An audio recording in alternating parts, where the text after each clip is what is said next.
The Alexander brothers, once prominent figures in luxury real estate and the world of private security, are facing yet another new wave of lawsuits amid growing allegations of sexual assault and sex trafficking. As their criminal trial approaches, new lawsuits filed last week expand the accusations to include even their parents and business connections, further deepening their legal troubles. But here's the question: will it actually work? Will these cases proceed? We're going to break it all down for you right now. Welcome to Sidebar, presented by Law&Crime. I'm Jesse Weber.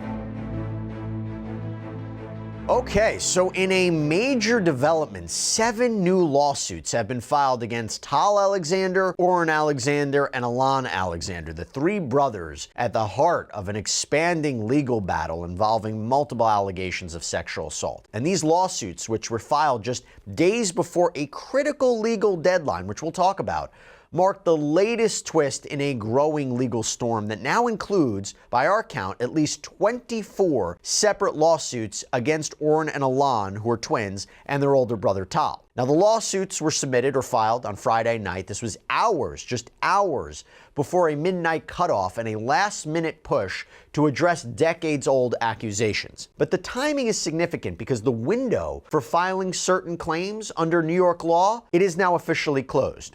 And these new filings have expanded the scope of this story, shifting focus beyond the brothers themselves to now include, apparently, their parents, their family business, and even their former employer. One of the newly filed lawsuits not only names Tal and Oren Alexander, but also includes their parents, Shlomi and Orly Alexander, as defendants. They're named there, along also their family business, Kent Security Services, and senior figures at the real estate brokerage Douglas Elliman, where Tal and Oren previously worked. That is a major, major development.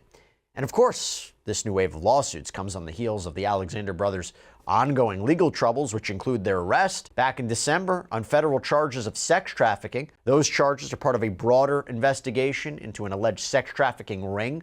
Despite maintaining their innocence, pleading not guilty to all the charges, the brothers currently jailed right now in New York, awaiting trial, which is currently scheduled for early next year. And I want to dive into the specifics of these claims, and we're going to break them down in chronological order, just as we did previously, starting with a particularly unique lawsuit that names all 3 brothers, their parents, their company Kent Security Services, and even, as I mentioned, high-ranking figures at Douglas Elliman Realty, Inc. Now, the case, which was filed by 5 women who have come forward as plaintiffs, exposes truly a disturbing alleged pattern of abuse, manipulation, exploitation by the Alexander brothers. The plaintiffs, Milena Coast, Tati Brzezinski, Samantha Nicholson, and 2 Jane Does, are seeking significant damages for the trauma they claim they endured, including sexual assault, drugging, battery, and sex trafficking. And they are also demanding accountability from those they believe enabled or turned a blind eye to this alleged abuse. The lawsuit claims that this alleged abuse stretched over nearly a decade, from 2009 to 2017, and occurred at multiple locations. The Alexander brothers are accused of exploiting their wealth, their influence, their connections to carry out these alleged, what are essentially criminal acts. Gotta say, is this story, most of the stories we cover on Sidebar show, the world can be something, to say the least, right? It's scary thinking about how to protect yourself. And we always try to partner with companies that can maybe help you out, provide some security. Well, I'll tell you what, we have one right now I want to tell you about, our sponsor, Delete Me. Because did you know that your personal data is being harvested and sold online by data brokers? Yeah, anyone can buy your personal details. And when this happens, you're at risk for a whole host of things: identity theft, phishing scams, potential stalking. But Delete Me helps keep your personal information private. I mean, they found dozens of data brokers with my information. They had to remove it from so many listings. And by the way, Delete Me will keep monitoring the sites for you so your information doesn't find its way back on there after the first removal. And using Delete Me has given me peace of mind about my family too, because if someone buys your data via a data broker, they can see information about your relatives. So right now you can get 20% off Delete Me and protect your personal data when you go to joindeleteme.com/sidebar and use promo code sidebar at checkout. The case begins with Samantha Nicholson's account of what is, again, a truly harrowing alleged incident from 2009. According to the lawsuit, quote, plaintiff Samantha Nicholson was held down and raped by the Alexander brothers against her will in a hot tub in the Hamptons, and then locked in a bedroom in a New York City apartment where she was raped again. And Nicholson describes this experience as violent and traumatic and left her physically and emotionally scarred. Next up, we have Jane Doe 1, who alleges that in 2011, Tal Alexander drugged and raped her in the Hamptons. According to the filing, plaintiff Jane Doe 1 was savagely drugged and raped by defendant Tal Alexander in the Hamptons in 2011. Jane Doe 1 has pictures of this night and went to the hospital for treatment immediately thereafter. Pictures could be a compelling piece of evidence if that's true. 2012, Milena Coast claims she was raped by Oren and Alon Alexander in a bathroom after a house party in New York. According to the lawsuit, she was violated in a very brutal and degrading manner, and this marked the beginning of an alleged pattern of abuse that would continue for essentially years.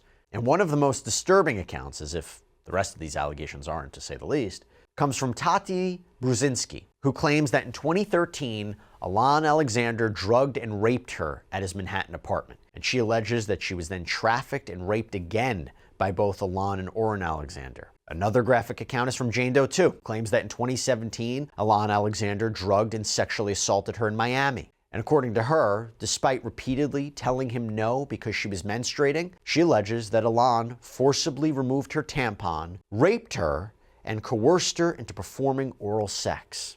The lawsuit suggests that the assault was filmed by others who were present that night, and that Jane Doe 2 believes she was further sexually abused during this event.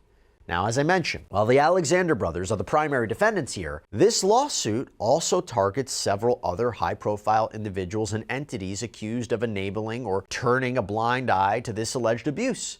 So the plaintiffs named the brothers' parents, Shlomi and Orly Alexander, claiming they provided financial resources that allowed the brothers to continue their alleged trafficking operations. And despite allegedly being aware, or at least should have been aware, of their son's criminal activities, the parents reportedly did nothing to intervene. That's the argument.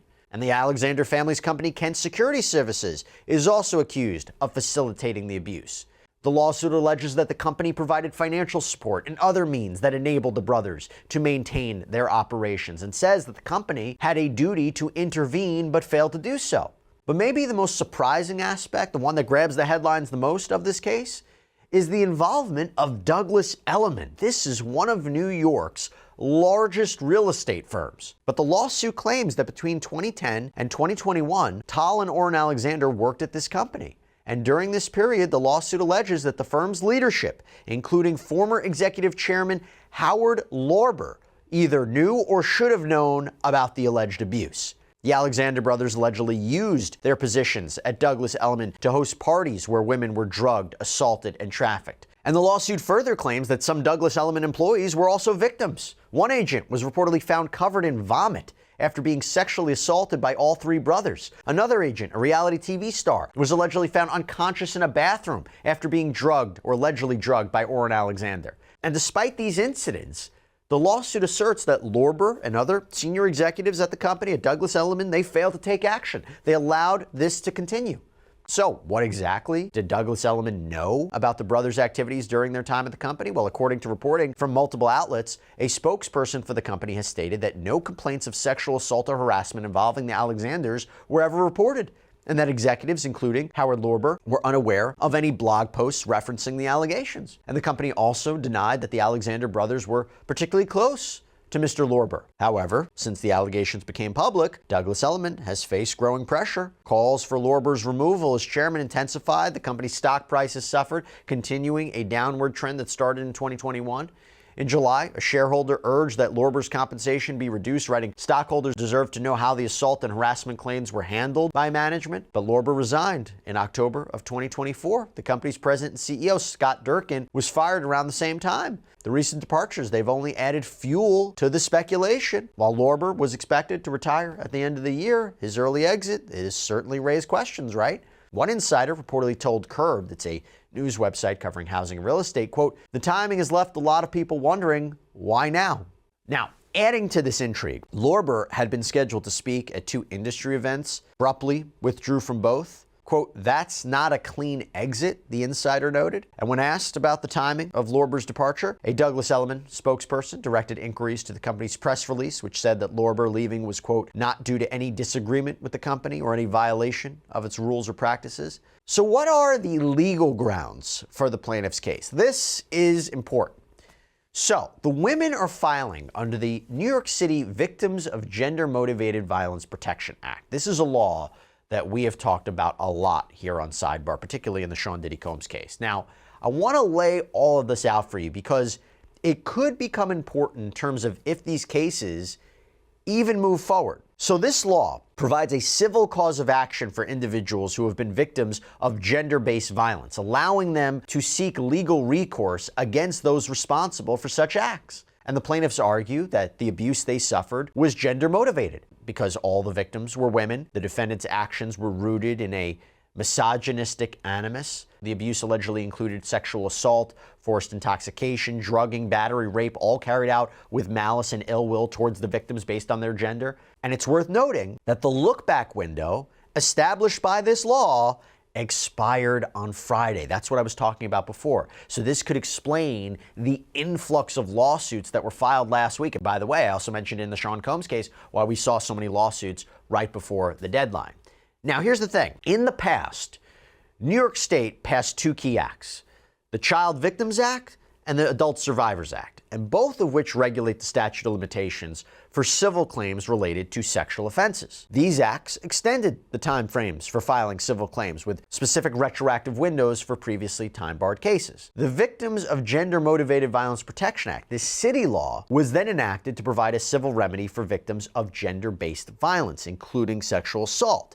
However, there is a potential argument that if the state has already passed comprehensive laws like the CVA and the ASA that cover these allegations, then the city's law could be preempted if it conflicts with the state's framework, and therefore it can't be applied anymore. In other words, the plaintiffs might not be able to bring their case anymore because they are time barred based on the other New York State laws. So that's something to consider. And I also want to briefly touch on battery, since the plaintiffs are also suing for sexual battery. So under the CVA and the ASA, claims for sexual battery that occurred before 2019, they're subject to the statute of limitations as extended by these acts.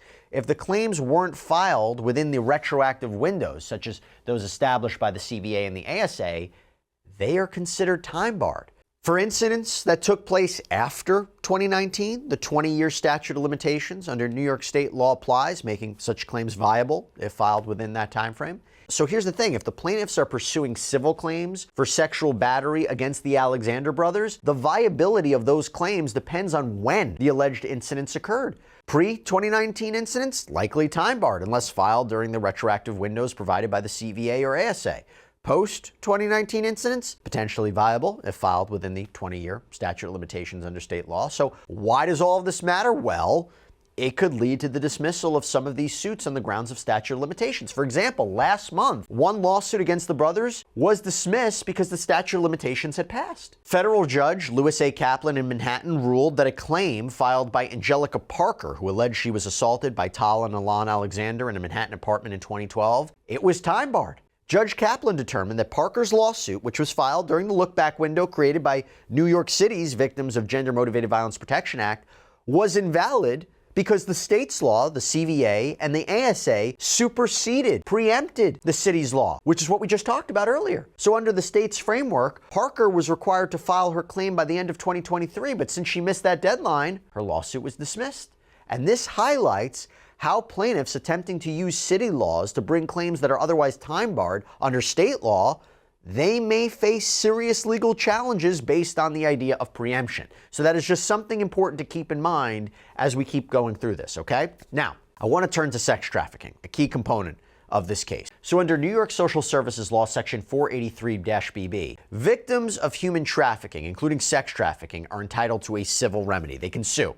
And this law allows survivors to sue traffickers and anyone who benefited from the trafficking for damages. Okay, now to succeed under this law, plaintiffs have to prove two things. First, trafficking occurred. That plaintiff has to show that they were subjected to sex trafficking, which can include being forced into commercial sex acts through coercion, fraud, force, or being under 18 years old. And you also have to prove defendant's liability. The plaintiff has to demonstrate that the defendant is legally responsible for the trafficking, whether by recruiting, harboring, profiting from the exploitation, and the plaintiffs in this case are seeking compensatory and punitive damages. Okay, That was one lawsuit. Now we got another one. So this next lawsuit takes us back to March 2010, when a 20-year-old woman named Laura Buck alleges she was sexually assaulted by both Tal and Oren Alexander after a dinner invitation that quickly turned into a nightmare. Now, at the time, Laura was a college student new to New York City. She met Tal and Oren, both established real estate brokers, and according to her lawsuit on March 5th, 2010, very specific here, Tal invited Laura to dinner, and after the meal, he asked her to join him at the apartment that he shared with his brother, Oren. What seemed like a harmless invitation soon took a very dark turn. Because according to her, upon arriving at the apartment, she was greeted by not only Tal and Oren, but also another man referred to as Perpetrator 1. After spending some time in the living room, Laura claims that Tal suggested they move to his bedroom for privacy. Now, what seemed like maybe a casual hangout, it quickly escalated. And that is because, according to her, Tal allegedly laced the marijuana they smoked with an unknown powdery substance, which she claimed was resin. And as she began to feel disoriented and physically incapacitated, Laura claims Tal grew increasingly sexually aggressive. According to the lawsuit, as Laura began to lose control, Tal became more sexually aggressive, and suddenly Oren and Perpetrator 1 emerged through the bedroom door, maniacally and frantically laughing in high-pitched sounds like hyenas. Both men were fully naked and wearing condoms, seemingly ready to rape her. All the while, Perpetrator 1 was holding a camera pointed in Laura's direction. While she was held down, Laura claims Tal sexually assaulted her. Despite being physically incapacitated, she claims she fought back with all of her strength, eventually managing to break free from Tal's grip. And once free, Laura rushed to get dressed, leave the apartment. Tal allegedly followed her into the hallway, where she confronted him, saying how sick and incestuous it was for him to be relatives trying to engage in a sex act while all naked together. Tal responded, "Why wouldn't I want to see Perpetrator 1, although using his name, naked?" And then he allegedly made a grotesque comment about the unnamed individual's genitalia. And despite still being disoriented and physically unsteady, Laura claims she managed to leave that apartment. She later recalls being unsure of how she got back to her own apartment, but the next day she claims she woke up confused, traumatized, devastated by what had happened. She went to a local hospital seeking medical attention, asked for a police report to be filed, as well as a drug test, a drug screen, I should say. And according to the lawsuit, quote, "Unfortunately, once the police arrived, they refused to file a report, instead blaming the victim for voluntarily smoking marijuana and insisting that she had no recourse. To make matters worse, the hospital failed to run a drug screen." So this is really important, because these will be questions that will be used to challenge her story. Why didn't you go to the police? Why didn't you have documentation about the drug screen? Things like that. Well, she's explaining why. Now, as an aside here, at the time, smoking marijuana was actually illegal in New York City, and it wouldn't have been legalized for recreational use until 2021. And that kind of raises an important point, because while marijuana use was illegal, police, they're still required to file a report when someone claims sexual assault. And although we couldn't find clear evidence of whether an officer could refuse to assist based on marijuana use alone, law enforcement generally obligated to document such claims. But again, this is her account of what happened. So the failure to report, very concerning, as the police should take all allegations seriously. But again, this is her take on what happened. But look, if this woman truly did go to police and they refused to help her, very, very disturbing, to say the least. Now, after allegedly being denied help, Laura reached out to Tal directly, and she says she did that to express her outrage about what happened. Now, Tal allegedly remained unapologetic, dismissive, and in an act of defiance, Laura allegedly returned to the building where Tal lived and wrote, "Tal Alexander is a rapist and Oren Alexander is a rapist," in red lipstick on the building's walls. And she claims that in response, Tal filed a police report against her, accusing her of harassment. And Laura also claims that she contacted Tal's friends and family, informing them of the alleged assault and warning others about what had happened. And she even forwarded an article that she believed was from the Miami Herald detailing an alleged past rape involving the Alexander brothers while they were in high school. And this alleged incident, by the way, was from 2003, reportedly involved a 14-year-old girl who claimed that she was gang raped by several boys, including the Alexanders. Now, I should tell you, we did a little bit of research into this past case, and we discovered that the brothers were interviewed regarding that alleged incident, but at no point were they considered suspects in the case, and no charges were ever filed against them. Now, in response to speaking out back then, Laura claims Tal further threatened her, telling her that his mother had terminal cancer and attempted to guilt her into silence. He then allegedly threatened to sue her for defamation if she continued to contact his family and friends. But she's moving forward. In her lawsuit, Laura Buck seeks compensatory and punitive damages for the emotional, physical, and psychological harm she claims to have suffered. And again, this legal action is based on the New York City Victims of Gender-Motivated Violence Protection Law.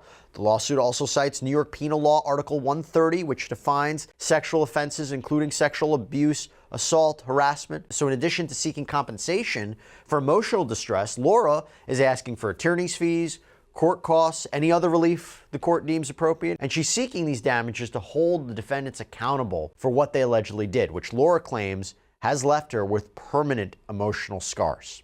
Our next case takes us to February 2011, when a woman named T. Goodwin alleges that Oren Alexander sexually assaulted her at his apartment after a night out. Now, the case actually began in the fall of 2010 when Goodwin says she attended a Gotham magazine party at STK Steakhouse in the West Village. And it was there that she apparently met Oren, struck up a conversation with her to exchange contact information, and over the following weeks, they communicated sporadically over text. And Goodwin says she hung out with Oren prior to the alleged assault. Nothing inappropriate happened. And she claims that on February 6, 2011, Oren invited her and some friends to a Super Bowl party at his apartment. Now, Goodwin attended with two friends, and the evening ended without any kind of incident. But then you fast forward to February 13, 2011. And this is when, according to her, Oren invited her out again, this time to a Gotham magazine party celebrating New York Fashion Week. Now, Goodwin agreed to meet him at the Paramount Hotel where the event was being held, and upon arriving at around 9 p.m., she was greeted by Oren, his twin brother Alon, and an unidentified woman.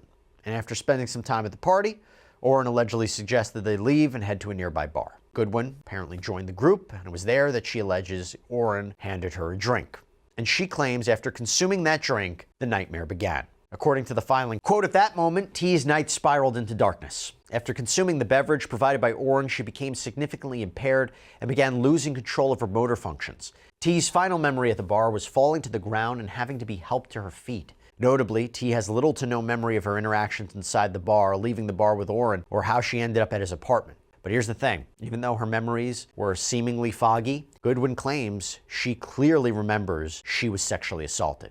And she alleges she woke up in a strange bed to find Oren sexually assaulting her. She was unable to speak. She was unable to move during all of this. And Goodwin states that she lapsed in and out of consciousness, but during the moments when she was aware, she was horrified by what was allegedly happening.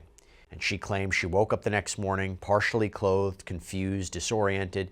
Seeing Oren asleep, she quickly gathered her belongings, fled the apartment, hailed a cab back to her apartment in the East Village. And when she arrived home, she claims she just started crying uncontrollably, unsure of what to do next. Eventually, she confided in a close friend telling her that Oren had raped her.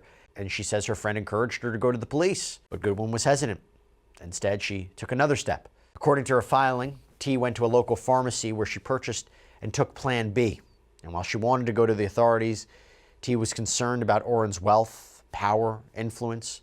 Through interactions and observations, Oren had seen fit to make T keenly aware of his family's power and connections. Instead of reporting, she repressed the memory of the horrifying evening and tried to move forward with her life.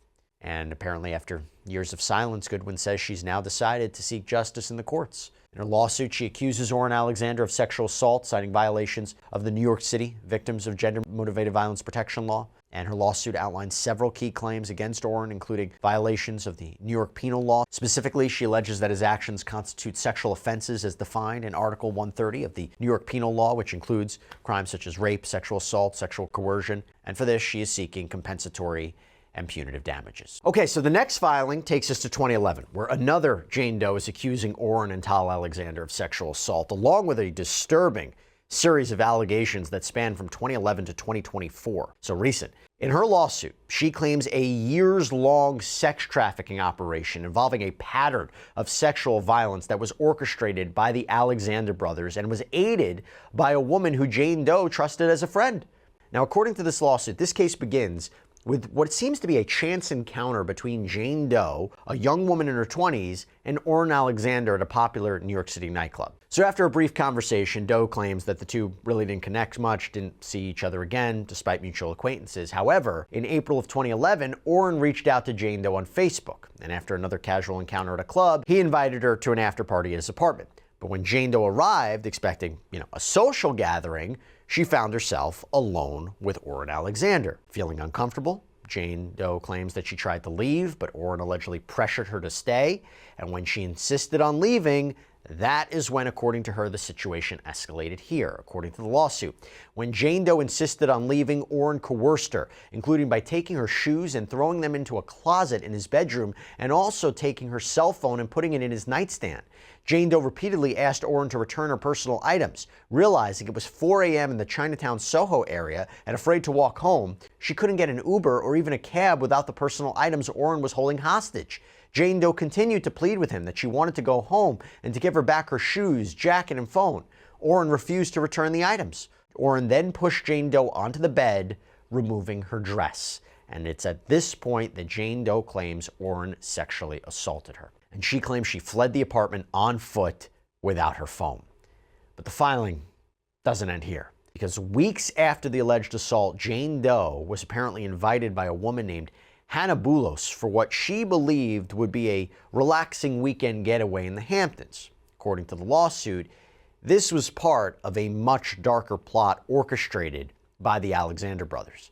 So Jane Doe traveled with Boulos to Long Island, where they were met by two men in an SUV. One of them introduced himself as Tal Alexander, Oren's brother. However, when Jane Doe says that she mentioned knowing Oren, Tal denied any connection. Now, the other man is referred to as John Doe in the lawsuit. So at this vacation house, Jane Doe claims she went to the hot tub with the brothers, where she was offered a glass of white wine, and which the lawsuit claims was likely laced with drugs to incapacitate her. And from there, that is when the events grew increasingly horrific. The lawsuit states, quote, Jane Doe took 2 sips of the drink, and from that point forward has only intermittent memory of what happened next. Tal and John Doe took turns to brutalizing and raping Jane Doe in various locations of the vacation home, including on the floor of what appeared to be a gym and in the sauna. Through the drug-fueled haze, it seemed at times they raped her simultaneously. As a result of being drugged by Tal and John Doe, Jane Doe was unable to fight back or cry for help as they assaulted her. She remembers Tal and John Doe checking to confirm she was out. At times, she remembers trying to escape, crawling on the floor, but she could barely make her body respond, and Tal and John Doe easily overpowered her. And then get this, at one point, John Doe allegedly batted Jane Doe around like a cat playing with a toy as her body was essentially limp.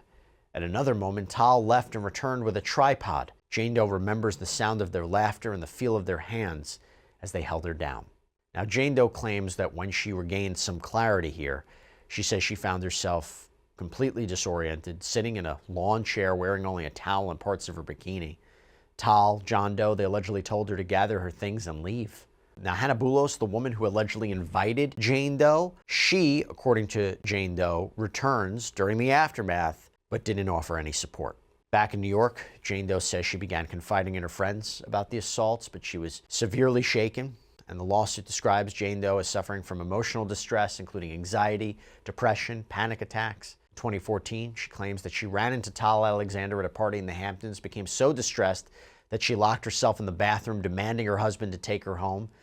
And years later, while skiing in Aspen, Jane Doe allegedly experienced a flashback to that traumatic event in the Hamptons, triggering a panic attack and emotional breakdown. By the way, if this goes to trial, there might even be testimony of that, because that will help prove the harm element, help prove damages. Now, in addition to the assault and abuse claims, Jane Doe brings several serious charges that are unique to this case. The most alarming is the accusation of sex trafficking, which she claims was perpetrated by Tal and Oren Alexander. So according to the lawsuit, the two brothers, along with John Doe and Hannah Boulos, they allegedly conspired to force Jane Doe into sexual exploitation across multiple locations, coercing her into sex acts under force, fraud, or coercion. And this, she argues, violated both state and federal sex trafficking laws, which include a legal remedy for victims to seek justice through civil court. And the lawsuit further asserts that the legal causes of action in this lawsuit include sex trafficking violations, that the defendants allegedly violated New York penal law, 2 different codes, 2 different sections, both of which criminalize sex trafficking and provide victims the right to seek damages through civil litigation. So what does this mean? Well, specifically, New York Penal Law Section 230.34 prohibits recruiting, harboring, or transporting individuals for the purpose of prostitution or sexual performance, using force, fraud, or coercion to compel someone into commercial sex acts, trafficking minors under 18 for commercial sex acts regardless of whether force or coercion was used, As for 18 U.S. Code Section 1591, the federal statute that criminalizes sex trafficking, that law prohibits recruiting, enticing, harboring, transporting, or obtaining a person for commercial sex acts through force, fraud, or coercion, trafficking minors under 18 for commercial sex acts, regardless of whether force or coercion was used. And she is also claiming intentional infliction of emotional distress.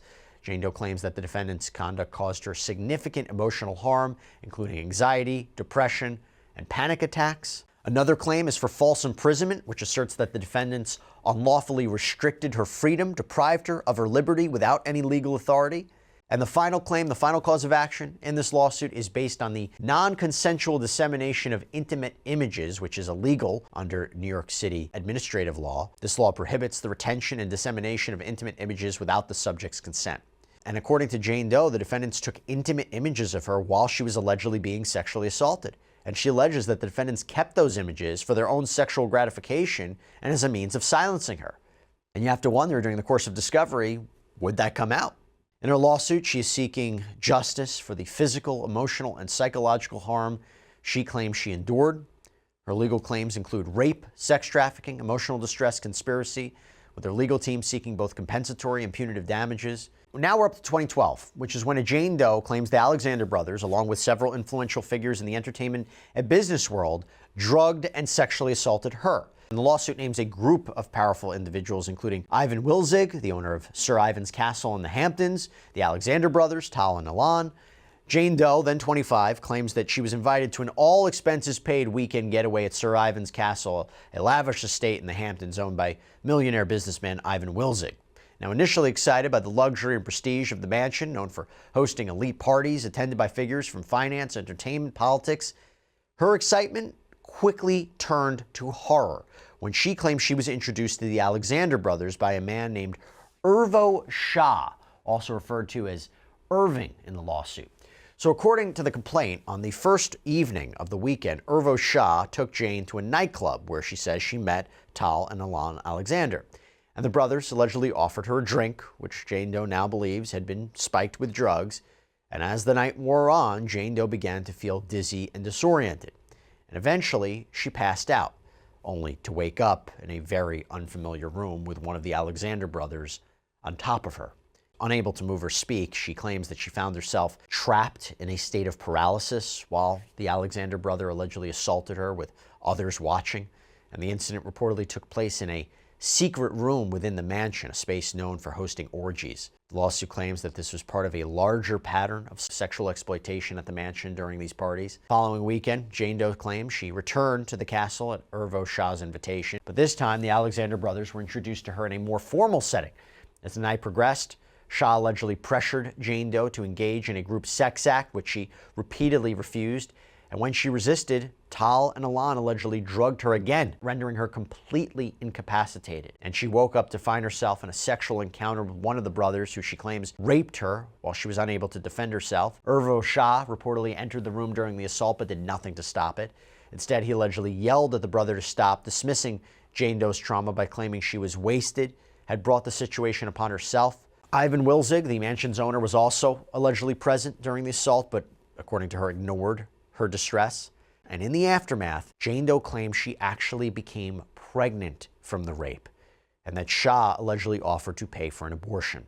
Now, as Jane Doe tried to understand what allegedly had happened to her, the lawsuit claims that she was met with contradictory stories, confusion. When she encountered the Alexander brothers and their associates later on, they reportedly avoided her or acted evasive, further gaslighting her into questioning her own memories. Two other people, Lee Kalt and Melinda Carlton, both allegedly regulars at the mansion's parties, are accused of reinforcing the idea that the abuse had been consensual, even though Jane Doe believed she had been coerced, drugged, and attacked.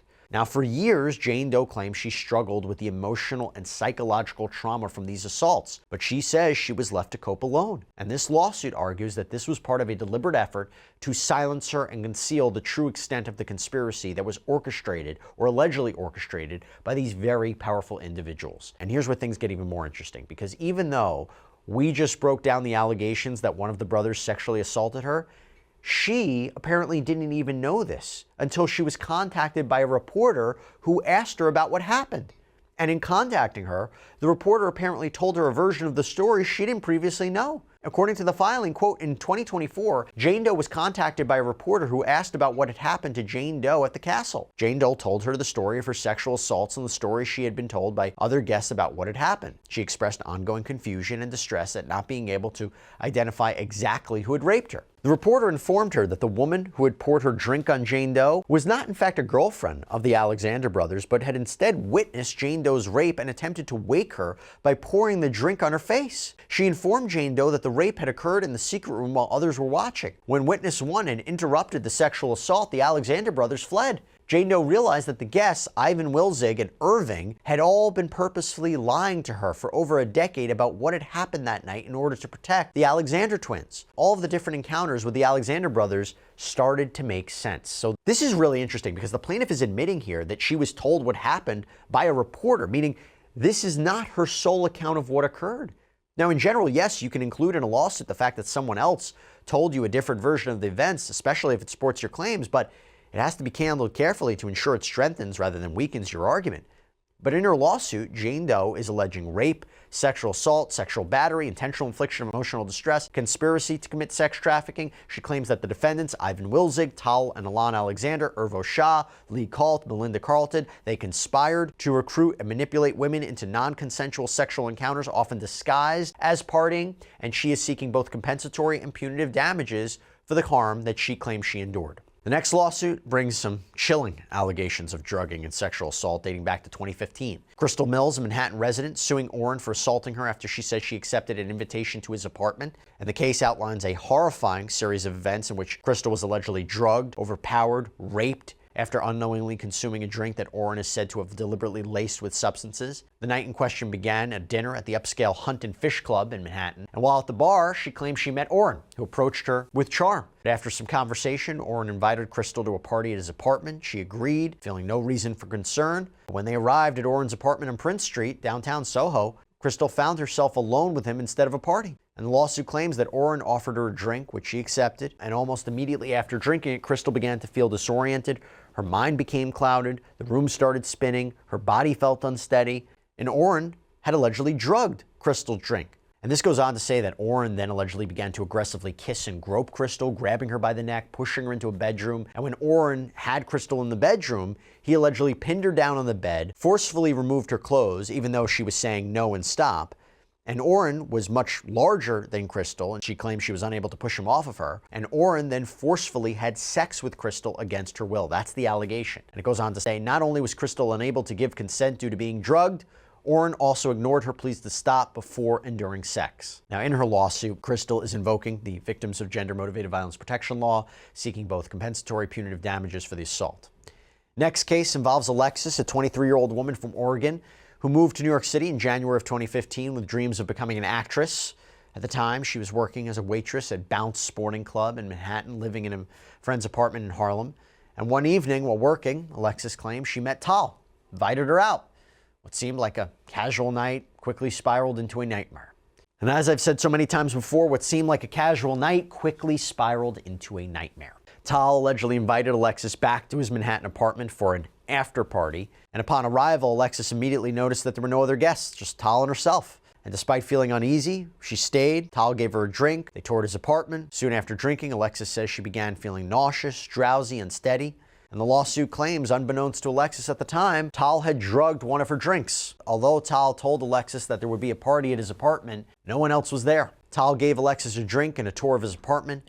He then began to kiss and grope her and said, "I can't help myself, you're just so beautiful." At that time, Alexis was under the influence of whatever drug Tal had given her and was barely able to stand, much less give consent to any sexual activity.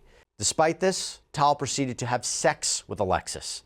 After this initial encounter, Tal invited Alexis to accompany him on a trip to the Bahamas, where she was also assaulted. So that could be a little bit of issue for a plaintiff here. You know, the idea is she was assaulted, but then also accompanied him to another place where she was assaulted. Although, as we know, sexual assault can be very, very complicated. There are a lot of dynamics, a lot of factors that go into this. So it's not the end-all be-all, but just something to think about. Now, back in New York, Tal allegedly continued to contact Alexis. The lawsuit states, for instance, he told her he was going to change her life, promised that he would support her, that she would never waitress again, and that with his help, she could focus on her dreams. Tal knew that these promises would be particularly appealing to Alexis, who had no financial means and was focused on her goal of becoming an actress. Under the guise of these promises, and while Alexis was under the influence of drugs that Tal secreted in her drinks, Tal raped Alexis in his Manhattan apartment on multiple occasions in addition to the incident described above. All of these sexual assaults took place in 2015, and she is now seeking compensatory damages for the emotional distress, physical injuries, lasting trauma she says she endured, and she's also seeking punitive damages. Now, the Alexander brothers have adamantly denied the claims against them. And in fact, Deanna Paul, the attorney representing Tal Alexander, told us in a statement, "The pattern is telling. This latest wave emerged only after dozens of salacious news stories and a multi-month social media campaign spearheaded by plaintiffs' attorneys. One new lawsuit literally states that a reporter fed an accuser the narrative that an Alexander brother raped her." So look, the courts, juries, they'll ultimately decide whether these claims are substantiated, but for now, the public eye is on these cases, and the Alexander brothers, who remain behind bars, they await trial on federal sex crimes allegations. That's all we have for you right now here on Sidebar, everybody. Thank you so much for joining us, and as always, please subscribe on YouTube, Apple Podcasts, Spotify, wherever you get your podcasts. I'm Jesse Weber. I'll speak to you next time.